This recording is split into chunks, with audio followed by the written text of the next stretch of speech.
हाय नमस्ते, मी आहे स्नेहा आणि तुमचं आपल्या यूट्यूब चॅनलमध्ये खूप खूप स्वागत आहे। जर नवीन असाल तर आपल्या चॅनलला लाईक आणि सबस्क्राईब नक्की करा। तुमचे एक सबस्क्राईब पण मला खूप मोटिवेट करतं आणि खूप प्रेरणा देतं, कारण तुम्हाला आपल्या चॅनलवर असेच नवीन नवीन व्हिडिओ पाहायला मिळतील आणि नवीन यूट्यूबर म्हटलं तर तुमच्या सपोर्टची खूप गरज राहते। त्यापूर्वी आज आहे घटस्थापना आणि तुम्हाला घटस्थापनेच्या खूप खूप शुभेच्छा। चला तर मग आज व्हिडिओला सुरुवात करू। आता वाजले आहे 5। घरात मस्त छान स्वच्छ असा झाडू वगैरे मारून घेतला आणि नंतर इकडे हात तोंड धुवून मस्त इकडे फ्रेश व्हायला आले। इकडे हेअर वगैरे करून घेतले आणि नंतर थोडीशी क्रीम पावडर लावून आपलं मस्त इकडे छान तयार झाले। आरूची आणि रानाची मध्येच अशी काही लोडबड सुरू होती।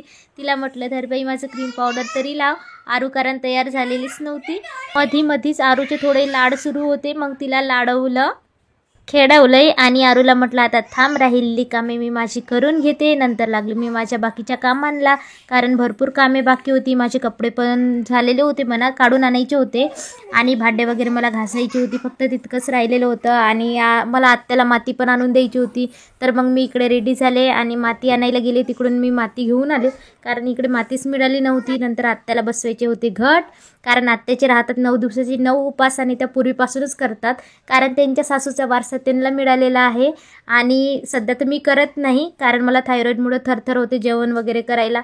मग इकडे आमचा धागाचमध्ये खूप सारा गुंतून गेला ना, आत्याला बनवायची होती माळ, मग तेच काढायला घेतली आणि इकडे धागा वगैरे नीट करून दिला आणि मग आत्याने इकडे घटस्थापना केली। आणि आमची अक्षुबाई बघा पूजा पाठमध्ये तिच्या आजीला खूप मदत करते। आरतीचं ताट घेऊन आली, सगळ्या घरात आरती ओवाळली, धूप दाखवली आणि नंतर आम्हाला पण आरती घेऊन आली आरती घ्यायला।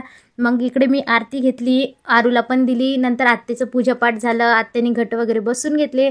त्यानंतर मग मी पण आज नवरात्र आहे, पहिलाच दिवस आहे, मग इकडे पूजा करून घेतली आणि इकडे मस्त देवाला आशीर्वाद वगैरे मागितला। जे मागितलं ते तुम्हाला नंतर सांगणच नेमके मी काय मागितलं। आणि ताई आणि आकू वगैरे पण आलेल्या होत्या, आम्ही थोडंसं गप्पा मारल्या आणि माझे राहिले होते भांडे घासायचे, मग घेतली मी तिकडे भांडे घासायला। इकडे आमचे भांडे घासणं सुरू होते आणि आमच्या गप्पा सुरू होत्या।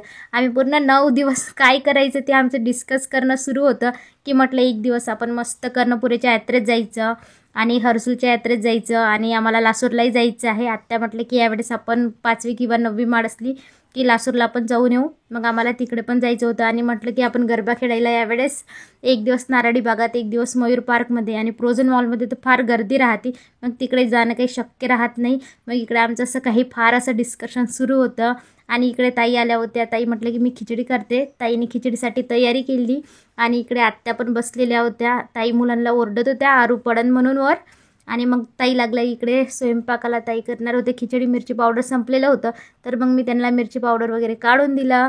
मधीच आमच्या काही गप्पा सुरू होत्या आणि ताईने खिचडीला फोडणी दिली। ताई म्हटल्या मला की काय टाकायचं टाक मिरची पावडर वगैरे, बाकीचं काम त्या करत होत्या, मग तितकं काम मी केलं ना। अक्कूचा बघा मध्येच गरबा प्रॅक्टिस सुरू आहे। नवरात्र म्हटलं की एकदम स्पेशल फील होतं सगळ्यांनाच, आणि बघा इकडे हिचा गरबा सुरू आहे बघू शकता तुम्ही, मस्त छान करते, हिला डान्सची पण आवड आहे। चला तर मग बाकीची राहिलेली काम केली आणि नंतर मला करायची होती शेपूची भाजी, कारण मग नुसतं खिचडीनेच आमचं होत नाही, नंतर मी शेपूच्या भाजीला लागली।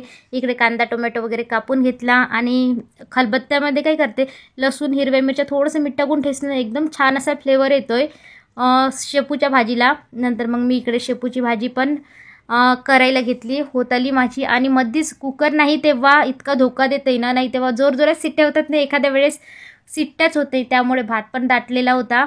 मग त्याच्यामध्ये थोडंसं पाणी घातले आणि कुकर लावून मग पुन्हा ठेवलं, चेक केलं सिट्ट्या होतात की नाही। मग इकडे खिचडी आमची रेडी होती, तेव्हापर्यंत शेपूची भाजी धुवून मी टाकली। इकडे शेपूची भाजी आपली रेडी होत आली। नंतर मला करायच्या होत्या भाकरी, जास्त काही नव्हत्या, कारण राणाचे पप्पा पण इथं नाही आहे आणि भाऊजींलाही जेवण करायचं नव्हतं, मग आम्ही घरचेच होतो ना, आत्याचा होता उपास, तर मग मी इकडे भाकरी करायला घेतल्या। इकडे भाकरी वगैरे केल्या, इकडे आमचे जेवण झाले, मस्त चिवडा वगैरे आणला होता मामाजीनी, आरू अक्षू सगळे बसून असं जेवण वगैरे छान करून घेतलं। असा आमचा दिवस गेला। तुम्हाला कसं वाटला नक्की लाईक आणि चॅनलला सबस्क्राईब करा। चला भेटूया नेक्स्ट व्हिडिओमध्ये, आणि तुम्ही आपल्या चॅनलला नक्की सबस्क्राईब करा। चला बाय।